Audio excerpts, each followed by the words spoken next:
कहानी इतनी अच्छी है कि सेकंड मेल लीड के लिए आपको नफरत करवा देगी। कहानी के स्टार्टिंग में फीमेल लीड एंजिया अपने बारे में बताती है। वो अपने फियोंसे और बॉयफ्रेंड सैंग के साथ 5 सालों से है। वो हर रात उसके सोने के बाद गायब हो जाता था। एक दिन एंजिया उसे फॉलो करते हुए जाती है। फिलहाल तो एंजिया क्रिपल्ड है और व्हील चेयर पर है। जब वो सैंग को फॉलो करते हुए जाती है तो देखती है कि वो एक घर में जा रहा है। एंजिया ने जो बुरा एक्सपेक्ट नहीं किया था वही बुरा अभी उसे दिखने वाला था। उसका बॉयफ्रेंड सैंग जीजी नाम की एक गर्ल के साथ इंटीमेट हो रहा है। असल में ये लोग एक नॉवल में हैं। जीजी इस कहानी के फीमेल लीड है। उसे सैंग को पटाने का काम दिया गया है, लेकिन सैंग एंजिया से प्यार करता था। एंजिया प्रेग्नेंट थी। जीजी गुस्से में उसका कार एक्सीडेंट कर देती है।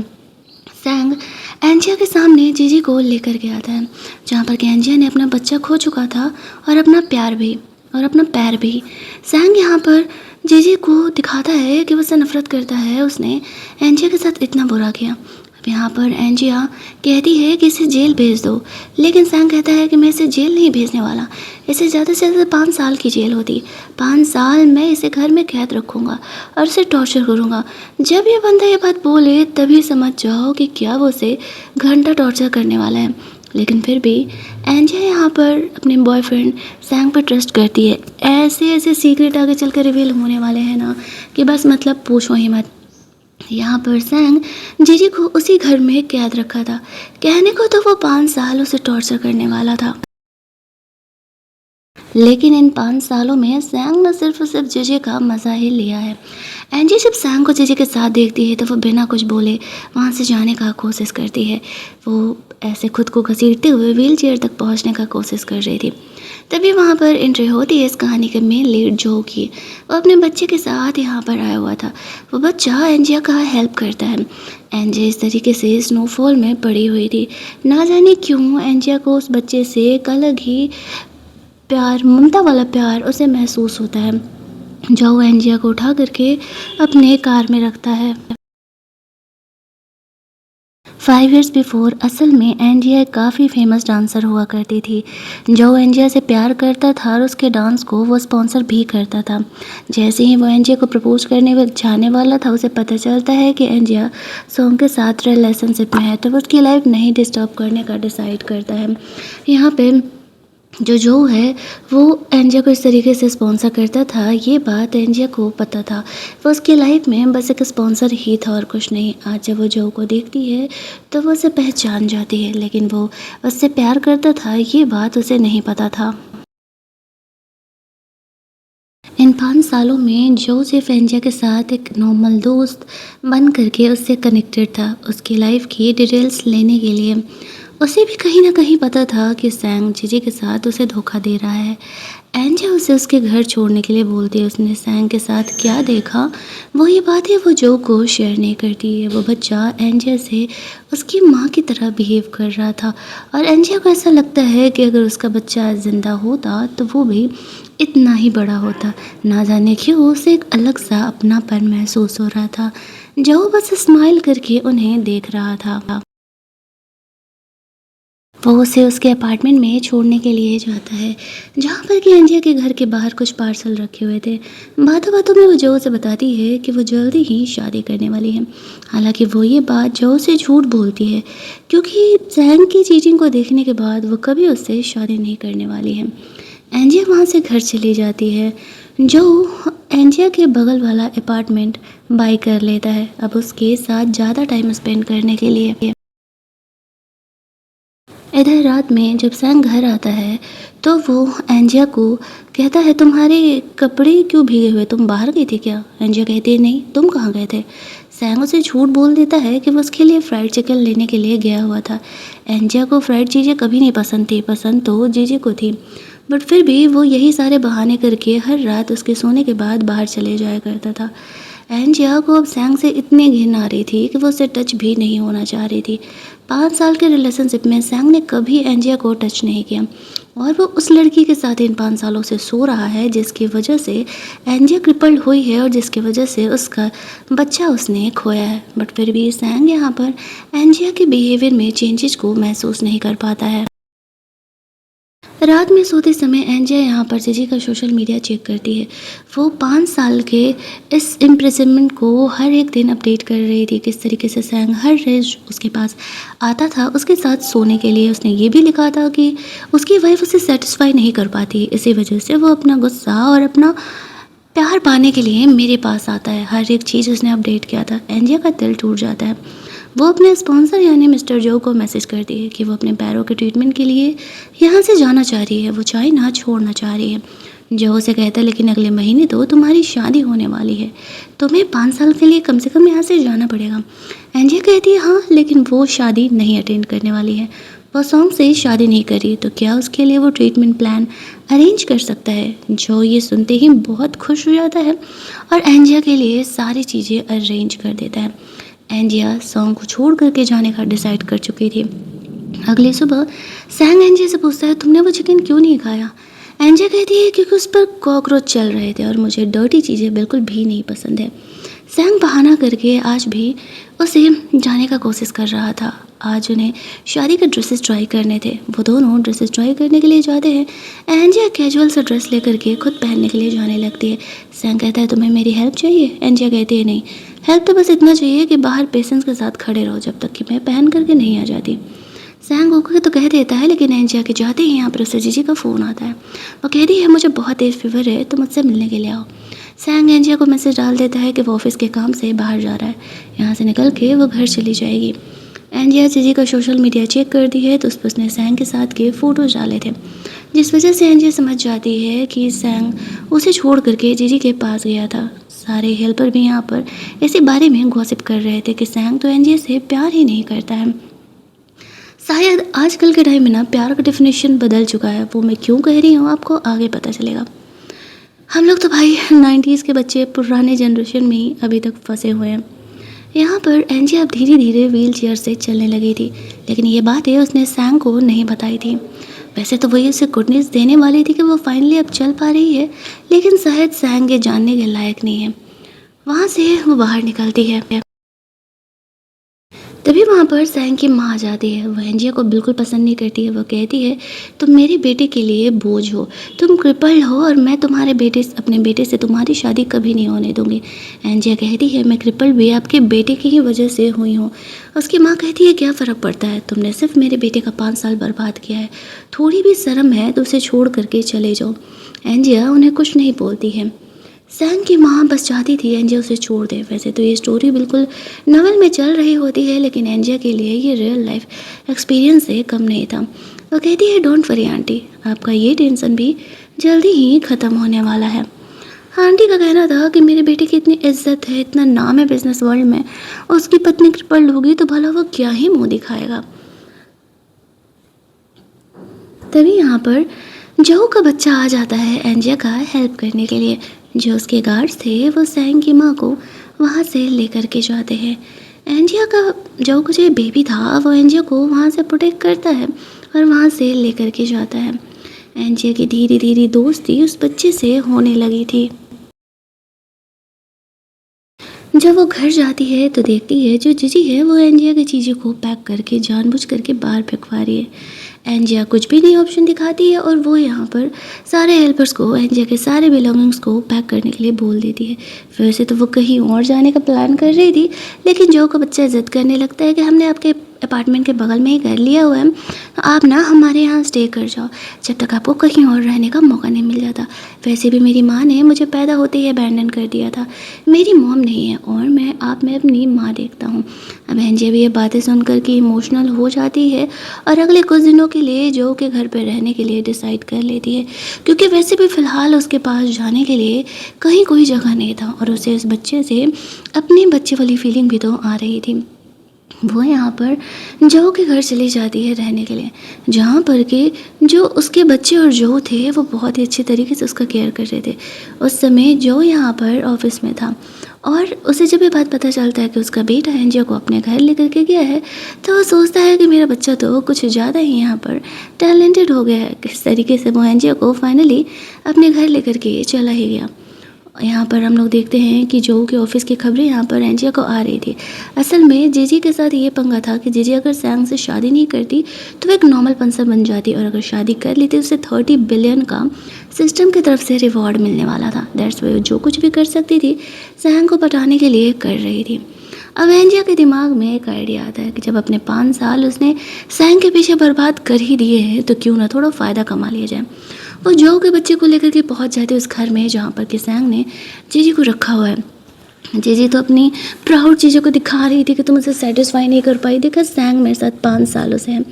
एंजी हंसते हुए कहती है लेकिन शादी तो वो मुझसे कर रहा है ना, तो मैं हमेशा ही वो अपनी मिस्ट्रेस बना करके रखेगा। मुझे पता है कि तुम्हारा क्या मिशन है।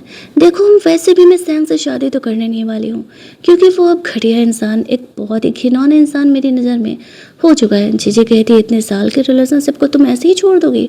एंजिया कहती है कि लड़के ना टूथब्रश के जैसे होते हैं जिन्हें शेयर नहीं किया जा सकता, and once it's your baby not mine. देखो मैं तुम्हारे साथ डील करने के लिए आई हूँ। अगर तुम मुझे 30 मिलियन दे दो तो मैं मेरे से सैंग का पोजीशन छोड़ दूंगी, और मैं पर्सनली तुम्हें शादी के वेन्यू तक पहुंचाऊंगी, क्योंकि सैंग कभी भी तुम्हें शादी के वेन्यू तक नहीं पहुंचने देगा। ये तो तुम अच्छे तरीके से जानती हो। उससे अपनी सो कॉल्ड फेक इमेज बनाने के लिए कि वो अपनी क्रिपल्ड गर्लफ्रेंड से भी इतना प्यार करता है कि उससे शादी तक करने के लिए तैयार है, वो शादी तो मुझे से करेगा। तो मैं से सैंग की सिचुएशन तो तुम्हें मिलने नहीं वाली है, और अगर वो पोजीशन तुम्हें नहीं मिली तो 30 बिलियन तो तुम्हारा वैसे भी जाएगा। तो क्यों ना तुम वो पैसे मुझे ही दे दो। कहीं ना कहीं जीजी जानती थी कि हार तो वो दोनों साइड से रहेगी, और अगर वो असल में सैंग से शादी कर लेती है तो इस कहानी की फीमेल लीड ही बनी रहेगी। वो एंजिया के इस डील को मान जाती है और कहती है कि ठीक है, वो अपनी इस बात से पलट नहीं सकती है। एंजिया कहती है बिल्कुल भी नहीं, मुझे सैंग में कोई इंटरेस्ट नहीं है। वो बंदा जिस दिन तुम्हारे बिस्तर में आया वो तुम्हारा हुआ। तभी सैंग इधर आने लगता है। एंजिया वहाँ से जाने का कोशिश कर रही थी।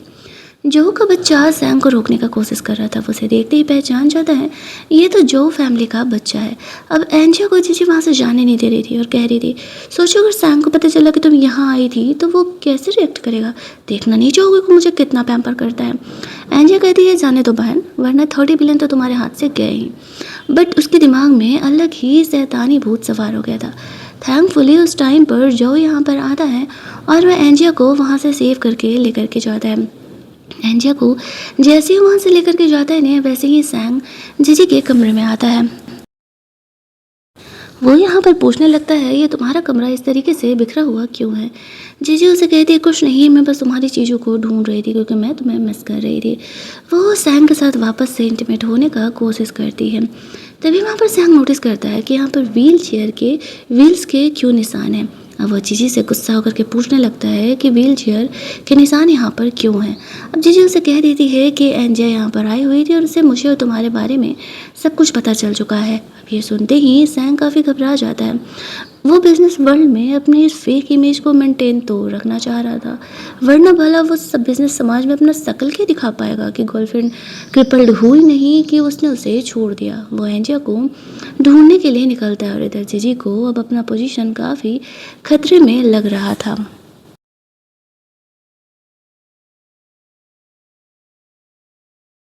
सैंग एंजिया को घर जाकर के हर जगह ढूंढ लेता है, लेकिन उसे एंजिया नहीं मिलती है।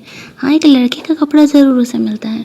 तभी उसकी माँ आती है और कहती है कि वो तुम्हें छोड़ करके जा चुकी है, घर में उसके कोई भी ड्रेसेस नहीं है। ये तो अच्छी बात है ना, वैसे भी मैं तुम्हारी शादी उससे नहीं करवाने वाली थी। सैंग अपनी माँ पर गुस्सा करने लगता है कि क्या उन्होंने एंजिया का कुछ बोला है। उसकी माँ कहती है मैंने उसे ऐसा कुछ भी नहीं बोला, बस इतना समझ लो कि वो दोबारा तुम्हारे लाइफ में नहीं आने वाली है। अब सैंग की तो सो कॉल्ड प्यारे बॉयफ्रेंड की इमेज खराब हो रही थी, तो वह एंजिया को ढूंढने के लिए निकलता है।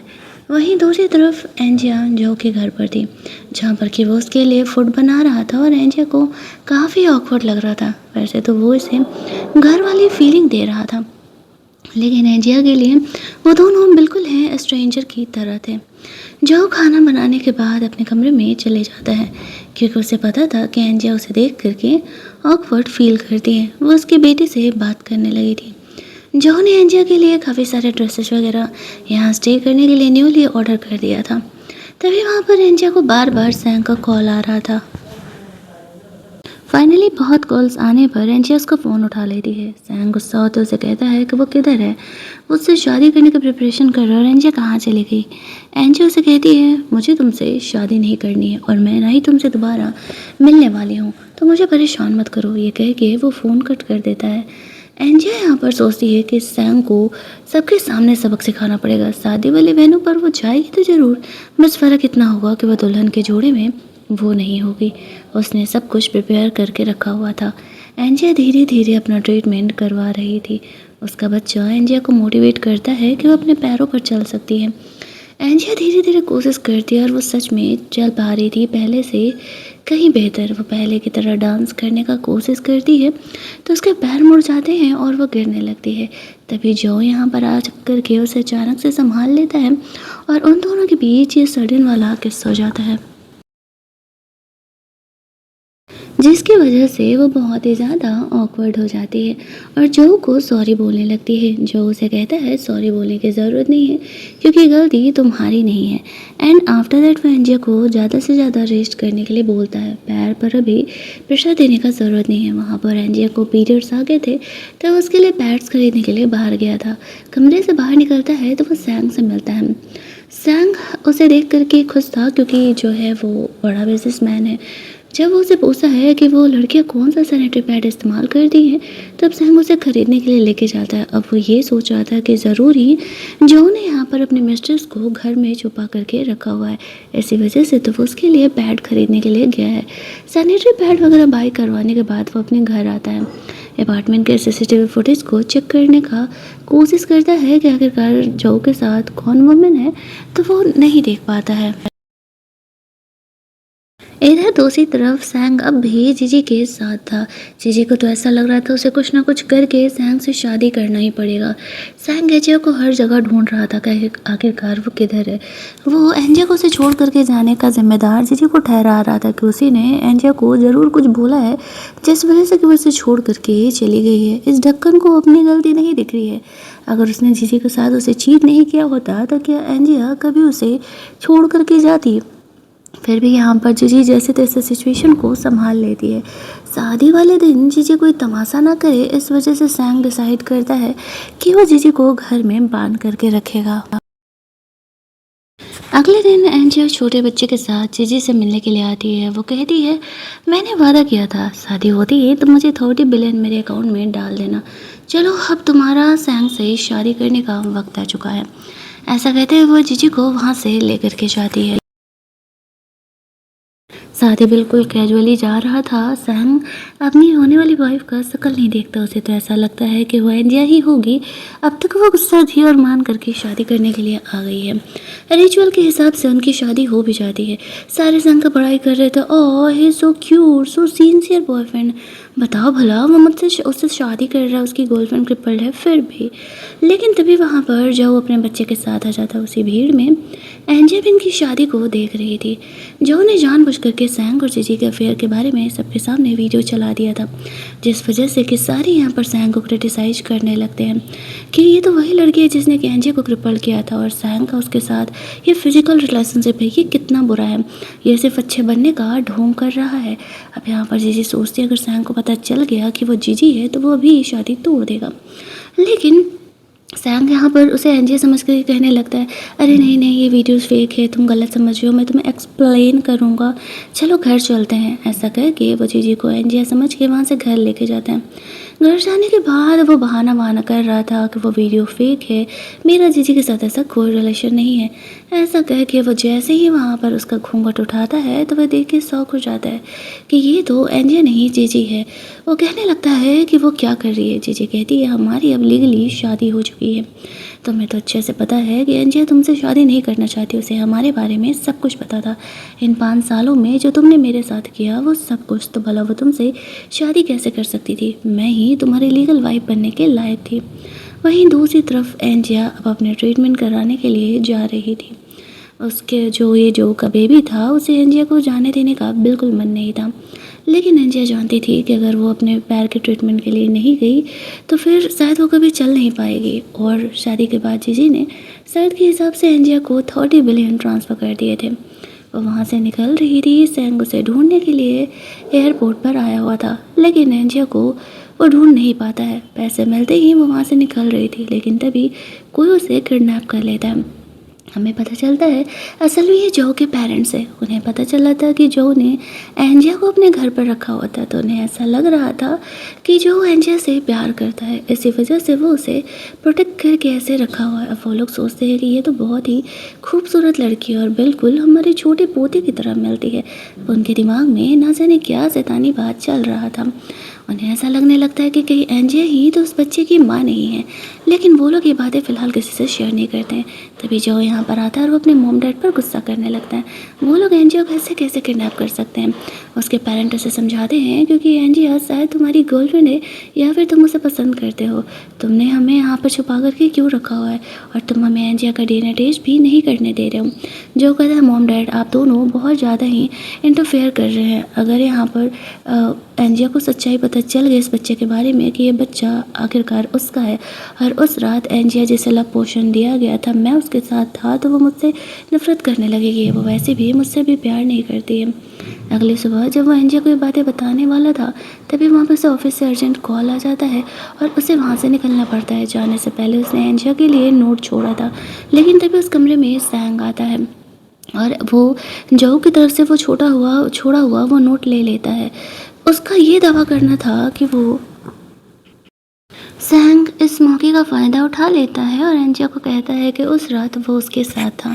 एंजिया इस बात से खुश थी कि जो भी हो सैंग उसका हम बॉयफ्रेंड है और वो दोनों अगर इंटीमेट हो भी चुके हैं तो कोई प्रॉब्लम नहीं है। लेकिन सैंग को तो इसको लगता था कि ना जाने एंजिया किस लड़के के साथ उस रात इंटीमेट हुई है और वो उसे घिनाता था। इसी वजह से इन 5 सालों में कभी भी उसने उसके साथ इंटीमेट नहीं हुआ। इनफैक्ट जो ने जो नंबर छोड़ा था उसे कॉल करके वो यहाँ पर उसे धमकी भी देता है कि वो एंजिया से दूर रहे। ये बात उसे पता नहीं चलना चाहिए। 1 महीना बाद उसे पता चलता है कि एंजिया प्रेग्नेंट है। वो अब उस बच्चे से पैसा कमाना चाहता था। इस बच्चे को पैदा होने के बाद वो जो को कॉल करता है और उससे पैसे का डिमांड करता है, बदले में वो बच्चा उसे लौटा देगा। इसी वजह से जब एंजिया का एक्सीडेंट हुआ तो सैम को इस बात से कोई फ़र्क नहीं पड़ रहा था। वहीं दूसरी तरफ हम लोग देखते हैं कि जब जो के बच्चे को पता चलता है कि एंजिया इसकी मॉम है, तो वो काफ़ी इमोशनल होकर के रोने लगता है और वो अपने डैड से कहता है कि वो एंजिया को आपसे प्यार करवा के ही रहेगा, चाहे जो भी हो जाए। उन्होंने एंजिया के लिए कितना सेक्रीफाइस किया है। यहाँ पर एंजिया आती है, उन्हें नहीं पता था कि ये लोग जो के मॉम डैड हैं। जब वो लोग उसे बताते हैं कि वो लोग जो के मॉम डैड है और उन्हें ऐसा लगता है कि असल में वो जो की गर्लफ्रेंड है, इसी वजह से उन लोगों ने उसे उठवा लिया था ताकि उससे बैठ के बातें कर सके। एंजिया कहती है नहीं नहीं, जो तो मेरा स्पॉन्सर है, मैं उसकी गर्लफ्रेंड नहीं हूँ। उसकी फैमिली जो कि ट्रैजिक लाइफ के बारे में इमोशनल करके एंजिया को उसके साथ ही रहने के लिए ड्रामाबाजी करती है कि जो का बच्चा उसे अपनी माँ की तरह मानता है, एंजिया उससे अपना क्यों नहीं लेती। अब एंजिया जानती थी वैसे भी सैंग से उसने पीछा तो छुड़ा लिया है। जो उसका स्पॉन्सर होने के साथ साथ यहाँ पर उसने उसकी काफ़ी हेल्प भी की है। दरअसल वो कुछ और टाइम के लिए जो के बच्चे के साथ उसकी मॉम की तरह बिहेव करते हुए रहने के लिए तैयार हो जाती है। यहाँ पर उसकी फैमिली ने एंजिया को झूठ भी बोल दिया था। जो के पास ज़्यादा दिनों को टाइम भी नहीं है। अब एंजिया ये बातें सुन करके बहुत ही इमोशनल हो जाती है और जो और उसके बच्चे के साथ रहने के लिए तैयार हो जाती है। यहाँ पर रात में वो उसके बच्चे के साथ सो रही थी, तभी जो कमरे में आता है और वो अपने बच्चे को कमरे में लेकर के जा रहा था और एंजिया को कहता है कि तुम्हें ज़्यादा इसे पैम्पर करने का ज़रूरत नहीं है, छोटा बच्चा नहीं है, ये अपने कमरे में सो सकता है। एंजिया भी जो को जल्दी ही रेस्ट करने के लिए बोलती है। दिन भर काम करके वो भी तो टायर्ड हो जाता है। फिर एंजिया सोचती है 1 मिनट, कहीं मैंने थोड़ा लाइन तो क्रॉस नहीं कर दिया, क्योंकि जो से वो इतनी ज़्यादा फैमिलियर तो है नहीं। रात में जब वो सो रही थी तो वो जो के साथ रोमांस कर रही है, वो इन चीज़ों के सपने देख रही थी। वो सोचती है उसे हो क्या गया है, वो जो के बारे में ऐसा कैसे सोच सकती है। इधर सैंग जीजी पर गुस्सा कर रहा था कि उसके 30 मिलियन कहाँ गए जो तुम मुझे देने वाली थी। जीजी कहती है कि तुमसे शादी करने के लिए मैंने एंजिया को वो पैसे दे दिए, लेकिन जब तक तुम मुझसे प्यार करते रहोगे मैं तुम्हारी वाइफ बनी रहूँगी, मैं इस कहानी की फीमेल लीड बनी रहूँगी। ऑब्वियसली मैं तुम्हें बहुत ही अमीर और बिजनेस बड़ा टाइकून बना दूँगी। पैसे के लालच में सैंग जीजी के साथ रहने के लिए तैयार हो जाता है। मैंने कहा था ना, ये बंदे ने कभी एंजिया से प्यार ही नहीं किया था, सिर्फ अपनी अच्छी इमेज मेंटेन रखने के लिए उसने ये सब कुछ ड्रामा किया था। अगले दिन वो दोनों वहाँ से निकल रहे थे। एंजिया के मॉम डैड आते हैं और वो सैंग पर गुस्सा करने लगते हैं कि हमारी बेटी कहाँ है, वो तुमसे इतना प्यार करती थी, तुम उसे छोड़ करके किसी और के साथ कैसे जा सकते हो। सैंग का कहना था, अगर आपकी बेटी प्यार करती है ना तो उसे मेरे घर की नौकरानी बन के मेरे साथ रहना चाहिए था, ना कि मुझे छोड़ करके जाना चाहिए था। और हाँ, अब मैं जीजी के साथ हूँ। वो प्राउडली ये बोल करके वहाँ से चले जाता है, क्योंकि उसे तो जीजी में अपना फ़ायदा दिख रहा था कि वो उसे एक बिजनेस टाइकून बना देगी। तभी वहाँ पर एंजिया अपने मॉम डैड को मिलती है। वो कहती है, मॉम डैड मैं ठीक हूँ, मुझे 30 मिलियन का रिवॉर्ड मिला है, तो आप इसे पैसे रखिए और आप लोग वर्ल्ड टूर पर निकल जाइए। जब तक आप लोग घूम फिर करके वापस आएंगे तब तक मैं इधर सब कुछ सेटल कर दूँगी। उसके पेरेंट को फिक्र था कि एंजिया एक तो क्रिपल्ड है, वो अकेले कैसे सबको संभाल लेगी। तभी जो को छोटा बच्चा कहता है, डोंट वरी दादा दादी, मैं एंजिया मॉम का बहुत अच्छे तरीके से ख्याल रखूँगा। अब वो लोग भी ये सुन के शौक हो जाते हैं कि बच्चा कहाँ से आ गया, वो भी इतना बड़ा। एंजिया कहती है, मॉम डैड बाकी बातें मैं आपको बाद में बताऊंगी, फिलहाल आप लोग बिजनेस ट्रिप पर निकल जाइए। तो वो लोग एंजिया को छोड़ करके चले जाते हैं। एंजिया को जो और उसके बच्चे पर पूरा भरोसा हो गया था कि वो लोग तो उन्हें संभाल ही लेगा। वहीं दूसरी तरफ हम लोग देखते हैं, कुछ दिनों बाद सैंग और ये दोनों एक नॉर्मल कपल बन करके एक डांस शो अटेंड करने के लिए जाते हैं। सैंग एंजिया को हर जगह ढूंढ रहा था कि वो कहाँ गई, लेकिन उसे पता नहीं था अभी वो जिस गर्ल का डांस शो अटेंड करने के लिए जा रहा है वो असल में एंजिया ही है। टिकट वगैरह के पैसे देने के बाद वो लोग अंदर डांस शो देखने के लिए जाते हैं, जहाँ पर कि एंजिया पहले की तरह अपना फेस कवर करके डांस कर रही थी। एक पल को सैंग को ऐसा लगता है कि वो एंजिया, बट फिर सोचते कि नहीं, वो तो क्रिपल्ड है, वो एंजिया कैसे हो सकती है, शायद वो सब मिस कर रहा है। फिर भी वो डांसर से एक बार मिलना चाहता था, लेकिन एंजिया उससे मिलना नहीं चाहती थी। जो उसे बड़े से पर्दे के पीछे छुपा देता है। पर्दे के बाहर से सैंग उससे बात कर रहा था, जाने का नाम ही नहीं ले रहा था। एंजिया कहती है कि हम यहाँ से कैसे निकल पाएंगे। जो उसे कहता है, जब तक मैं हूँ तुम्हें फिक्र करने की ज़रूरत नहीं है। अपना जैकेट उसे देता है उसका फेस कवर करने के लिए। फिर वो एंजिया को उठा के लेकर के जा रहा था। सैंग जो को यहाँ देख करके पूछने लगता, वो यहाँ क्या कर रहा है। वो कहता है, मैं अपनी वुमेन के साथ हूँ, क्या मुझे तुम्हें हर चीज़ बताना पड़ेगा। अब सैंग को ऐसा लगने लगता है, अच्छा तो यही वो डांसर जो की मिस्ट्रेस है जिसके साथ वो उस घर में रह रहा था। तो वो एंजिया का फेस देखने का कोशिश नहीं करता है। एंजिया जो के कार में जाकर के उसको थैंक्स बोलती है उसका हेल्प करने के लिए। जो यहाँ पर बस कुछ नहीं बोलता है, वो उसके सामने कुछ बोल ही नहीं पाता है। दूसरी तरफ हम लोग सैंग और जीजी को देखते हैं। वो लोग अगले दिन कुछ बिजनेसमैन से मिलने के लिए जाते हैं। सैंग को तो भरोसा था कि जीजी बिजनेसमैन से उनका डील करा ही लेगी, लेकिन सामने वो एंजिया को देखते हैं। एंजिया को कहता है, तुम तो क्रिपल्ड हो, क्या ही कर पाओगी। एंजिया कहती है, मेरे पास पैसे हैं। जीजी यहाँ पर उन बिजनेसमैन के लिए बाहर के कुक्ड फूड मंगाती है। उसे तो ऐसा लगा था कि ऐसा करके वो उन्हें इम्प्रेस कर लेगी, अमीर बाहर के कुक्ड फूड कहाँ ही खाते हैं। लेकिन जैसे ही कुछ वहाँ पर वो लोग खाते हैं, तभी वहाँ पर उन्हें बबल टी से काफ़ी ज़्यादा चोकिंग फील होने लगती है। जीजी ने एक्सपेक्ट नहीं किया था कि वो तो फीमेल लीड है, उसका कैलकुलेशन कैसे गलत हो सकता है। एंजिया और जो मिल करके उस बिजनेसमैन का यहाँ पर मदद करते हैं, वरना उसका वो बबल उसके गले में अटक गया था और उसकी जान ही जाने वाली थी। इसके बाद वो लोग उस पर बहुत ही गुस्सा करने लगते कि उसने क्या घटिया चीज़ मंगाई है। वो लोग सैंग के साथ कॉन्ट्रैक्ट साइन करने से मना कर देते हैं। जो और एंजिया के साथ कॉन्ट्रैक्ट साइन कर लेते हैं। जीजी शौक थी, उसका कैलकुलेशन गलत नहीं हो सकता, वो तो फीमेल लीड है। तभी उन बिजनेसमैन की वाइफ्स भी यहाँ पर आ जाती है। उन्हें पता चलता है कि तबीयत ठीक नहीं होने के बावजूद भी ये लोग बाहर का स्ट्रीट फूड खा रहे हैं, तो वो लोग उस पर बहुत ही गुस्सा करने लगते हैं। सैंग और जीजी को बहुत ही डांट करके वहाँ से निकाल दिया जाता है। सैंग को एंजिया से अकेले में बात करने का मौका मिलता है। उसे कहता है कि तुम मुझे ऐसे कैसे छोड़ के जा सकती हो, मैं तुमसे प्यार करता हूँ। एंजिया से वो कहती है, अच्छा ये 5 साल में जो जीजी के साथ नाइट स्पेंड करके आए हो उसका क्या, ये तुम्हारा प्यार है। तो भाई साहब, मुझे न्यू जनरेशन का जेनजी प्यार तो बिल्कुल भी नहीं चाहिए। तुम्हें अगर वही पसंद है तो तुम्हें वही मुबारक, मेरा दिमाग मत ख़राब करो। सैंग देखता है कि जो उनकी बातों को सुन रहा है, तो वो यहाँ पर एंजिया को बोलने लगता है, तुम्हें पता है इन 5 साल में मैंने तुम्हें कभी टच क्यों नहीं किया, क्योंकि मैं तुम्हें बहुत ही घटिया लड़की समझता था। 5 years बिफोर मैं उस रात तुम्हारे साथ नहीं था। कोई एक भिखारी इंसान तुम्हारे साथ उस रात नाइट स्पेंड किया था, जिसके बच्चे को लेकर के तुम प्रेग्नेंट हुई थी। इसी वजह से मैंने तुम्हें इतना मुझे तुमसे इतनी घिन आती थी कि इन 5 सालों में मैं कभी तुम्हारे साथ इंटीमेट ही नहीं हुआ। मैं तुमसे प्यार करता था, इसी वजह से मैं तुम्हारा केयर करने के लिए रहता था तुम्हारा, लेकिन मेरी भी कुछ फिजिकल नीड्स है जिसे मैं पूरा करने के लिए जीजी के पास गया था। एंजिया कहती है तो तुम्हें वही बंदी मिली थी जिस बंदी की वजह से मैं क्रिपल हुई थी, और तुम कहते हो कि तुम मुझसे प्यार करते हो। जो इन बातों को सुन रहा था, जब वो एंजिया का इंसल्ट करने लगता है तो उसे रहा नहीं जाता है। वो गुस्से में बाहर आता है और वो सैंग की पिटाई लगा देता है। साथ ही में इस बात को एक्सेप्ट कर लेता है कि एंजिया के साथ उस रात कोई और नहीं बल्कि वो था। हालांकि इस बात का भरोसा एंजिया को नहीं होता है।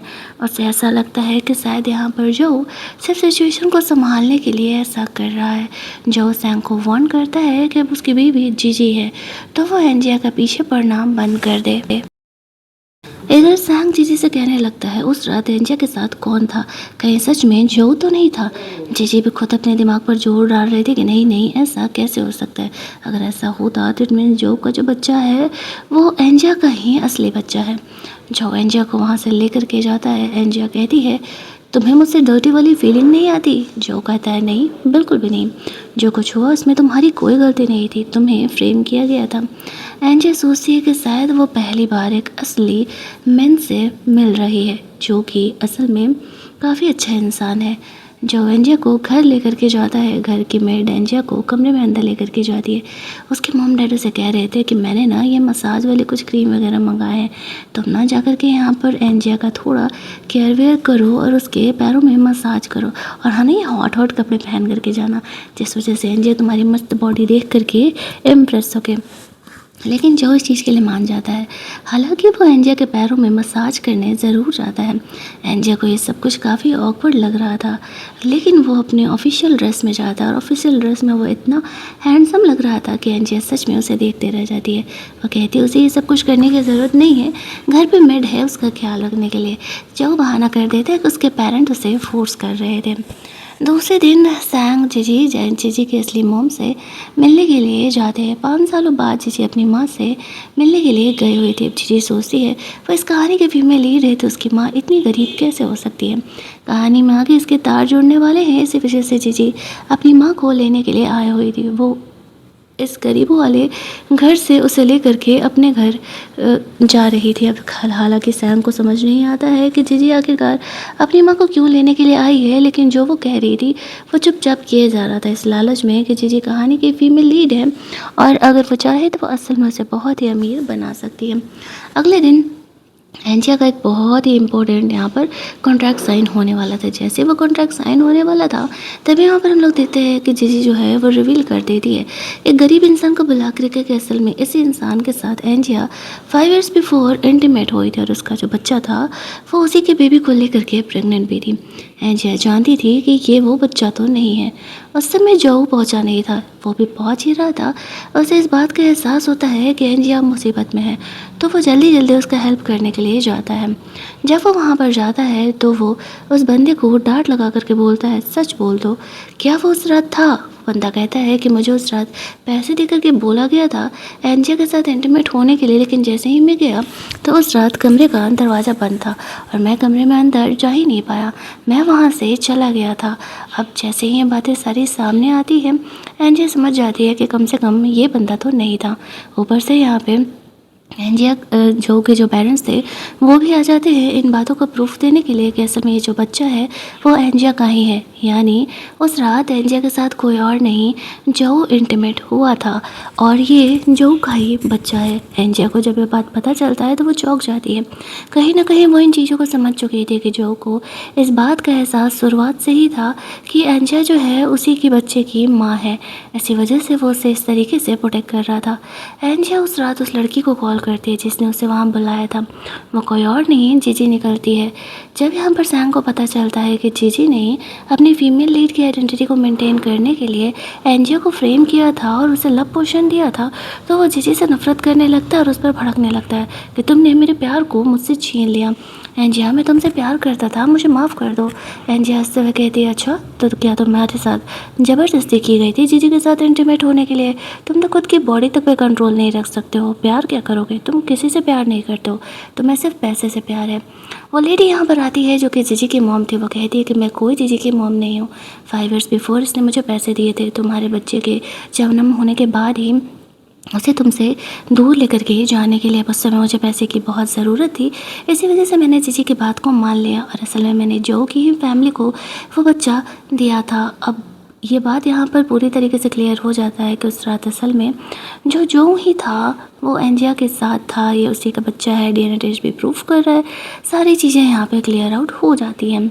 अब सैंग के पास तो कहने के लिए कुछ नहीं था, उसे पता था एंजिया उसके लाइफ में कभी नहीं आएगी। जो एंजिया को वहाँ से लेकर के जा ही रहा था कि तभी अचानक से ऊपर का जो झूमर लगा हुआ था वो एंजिया के ऊपर गिरने लगता है। सैंग उसे बचाने के लिए बीच में आ जाता है और वो इंजर्ड हो जाता है। उसे वहाँ से हॉस्पिटल लेकर के जाया जाता है।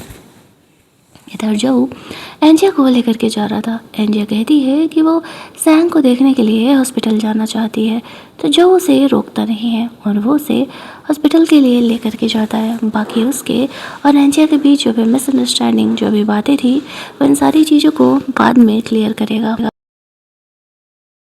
हॉस्पिटल जाने पर डॉक्टर्स बताते हैं कि असल में सैम को चोट लगने की वजह से वो बीच के 5 साल का जो कुछ भी उसके साथ हुआ वो सब कुछ भूल चुका है।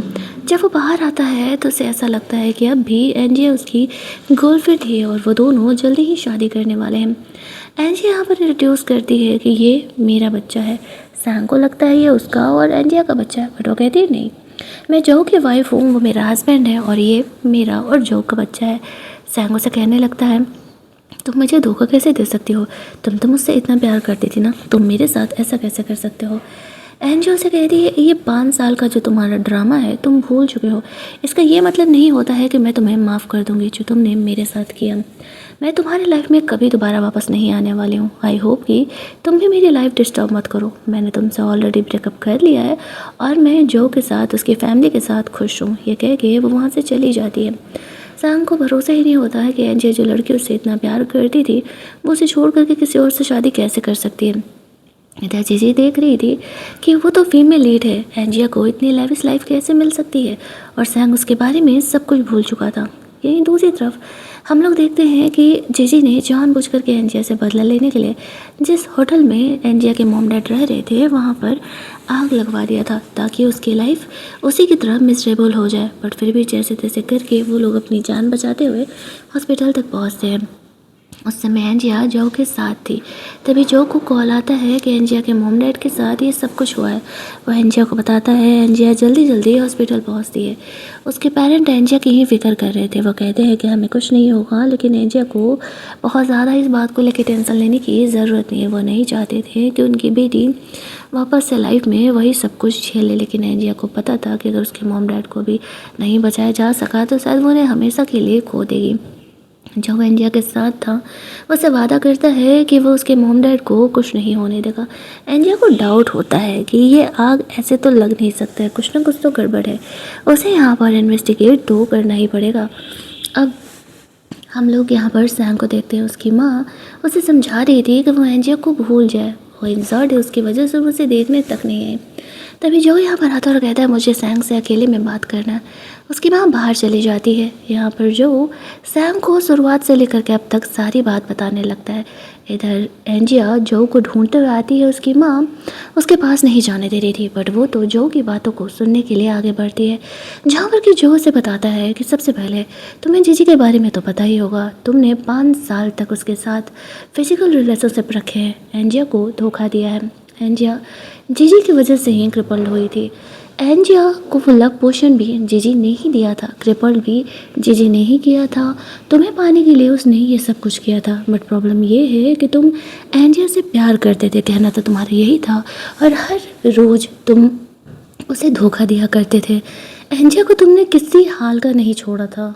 इसी वजह से एंजिया तुम्हें छोड़ करके अब मेरे साथ है, वो मेरी वाइफ है और ये बच्चा भी हमारा ही है। यही नहीं, तुमने मुझे कॉल करके एंजिया से दूर रहने के लिए कहा था कि ये बात एंजिया तक नहीं जाना चाहिए कि मैं एंजिया के साथ नाइट स्पेंड किया हूँ। इतना ही नहीं, जब एंजिया का बच्चा उस एक्सीडेंट के बाद सही सलामत पैदा लेता है तब तुमने मुझे कॉल करके ब्लैकमेल किया था, मुझसे 10 मिलियन रुपीज़ लिए थे उस बच्चे को देने के लिए। जब ये सारी बातें यहाँ पर सैम को पता चलता है तो वो खून की उल्टी करने लगता है। एंजिया सैम को देखने के लिए यहाँ पर आती है, वो उससे माफ़ी मांगता है कि वो बहुत ही घटिया इंसान है, वो उसे माफ़ कर दें। एंजिया कहती है कभी नहीं, मैं पूरी ज़िंदगी तुम्हें माफ़ नहीं करने वाली हूँ। तुमने जो कुछ मेरे साथ किया वो तो अच्छी बात है कि उस रात मेरे साथ जो था और अब हम दोनों अपने लाइफ में हैप्पी हैं, तो हमें परेशान मत करना। ये कह के वो जो के साथ वहाँ से बाहर निकल जाती है, जहाँ पर कि जो एंजिया को कहता है आई एम सॉरी इन बातों को अब तक छुपा करके रखने के लिए। एंजिया कहती है तुमने मुझसे ये बातें बताई क्यों नहीं थी, और अगर मुझे पता नहीं चलता तो क्या तुम मुझे कभी नहीं बताते कि ये बच्चा मेरा है। जो कहता है तुम मुझसे प्यार नहीं करती थी, ये बातें भला मैं तुम्हें कैसे बता सकता था कि ये बच्चा हमारा है। वहीं दूसरी तरफ अब जीजी को ये दिख रहा था कि उसके फीमेल लीड की जो आइडेंटिटी है वो खतरे में है, तो फिर वही एक नॉर्मल गरीब लड़की वो बन जाएगी, और वह ऐसे बिल्कुल भी नहीं चाहती थी। वो सैंग से मिलने के लिए जाती है, उसे ऐसा लगता है कि एक बार वो सैंग के साथ इंटीमेट होगी तो उसे फ्लैशबैक में सारी बातें इन 5 साल का उनके साथ बिताया हुआ वक्त याद आ जाएंगे। लेकिन अब सैंग को मेमोरी भूलने के बाद शायद अकल आ चुकी थी। वो जीजी के साथ इंटीमेट होने की एक्टिंग तो करता है, लेकिन इस चक्कर में उसके हाथ पैर बांध देता है। साथ ही में यहाँ पर पुलिस को कंप्लेन भी कर देता है कि जीजी ने यहाँ पर क्या क्या क्राइम किया था। अब जीजी समझ नहीं पाती है कि सैंग वापस से पहले की तरह कैसे बन सकता है, वो उसके 5 साल कैसे भूल सकता है। और अगर ऐसा सच है तो फिर तो वो इस कहानी की फीमेल लीड कभी रह ही नहीं पाएगी। फीमेल लीड एंजिया बन जाएगी, और जो इस कहानी का मेन लीड बन जाएगा तो फिर उसे गरीब बिल्कुल भी नहीं रहना था, और जैसे तैसे करके वहाँ से हाथ छुड़ा करके फरार हो लेती है। वहीं दूसरी तरफ एंजिया अब अपने बच्चे के साथ ये शहर छोड़ करके वहाँ से निकलने का प्लान कर रही थी। अब उसकी फैमिली कंप्लीट हो चुकी थी, वो जो और उनका बच्चा। लेकिन तभी जीजी को पता चलता है कि वो फीमेल लीड नहीं रही, एंजिया अब इस कहानी की फीमेल लीड बन गई है। तो अब यहाँ पर उसे बहुत ही गुस्सा आने लगता है। वो गुस्से में आकर के एंजिया और उसके बच्चे का कार एक्सीडेंट करने का कोशिश करती है, जैसा उसने पहले किया था। लेकिन तभी वहाँ पर सैंग एंजिया को बचाने के लिए बीच में आ जाता है, और ये एक्सीडेंट इतना भयंकर था कि वो ऑन द स्पॉट अपनी जान गंवा देता है। और यहाँ पर एंजिया को ऐसा लगता है कि शायद यही अब इस कहानी की एंडिंग होने वाली है, क्योंकि सैंग ने जो उसके साथ बुरा किया था अब उसे उसका कर्मा लग गया है। जीजी ने जो कुछ किया उसके क्राइम की वजह से अब उसे जेल लेकर के जाया जाता है। सैंग अब इस दुनिया में नहीं है, बस अब इस कहानी में जो और एंजिया ही बचे थे। कहानी की एंडिंग में उसके पेरेंट के प्रेशराइज करने पर जो एंजिया को सीधी ही शादी करने के लिए प्रपोज करता है, ये बातें क्लियर करते हुए कि असल में वो एंजिया से शुरुआत से ही बहुत प्यार करता था। जैसे ही उसे प्रपोज करने के लिए जाने वाला था वैसे ही यहाँ पर सैंग उसके लाइफ में आ चुका था। इसी वजह से वो उसे कभी बातें बता नहीं पाया। एंजिया जो के प्रपोजल को हाँ कह देती है, और कहानी की एंडिंग में उन दोनों की शादी हो चुकी थी। एंजिया पूरे तरीके से अपने पैर पर चल सक रही थी, और हमारी ये कहानी इसे हैप्पी एंडिंग के साथ यहीं पर ख़त्म कर दी जाती है। अगर आपको ये कहानी अच्छी लगी होगी तो वीडियो को लाइक और शेयर करना मत भूलना, चैनल को सब्सक्राइब कर लेना और बेल आइकन तो ज़रूर ही दबा देना, वरना वीडियोस के नोटिफिकेशन आप तक नहीं पहुँचेंगे। चलिए जल्दी से मिल लेते हैं हम लोग एक और नई कहानी के हिंदी एक्सप्लेनेशन में। तब तक के लिए कीप लिसनिंग।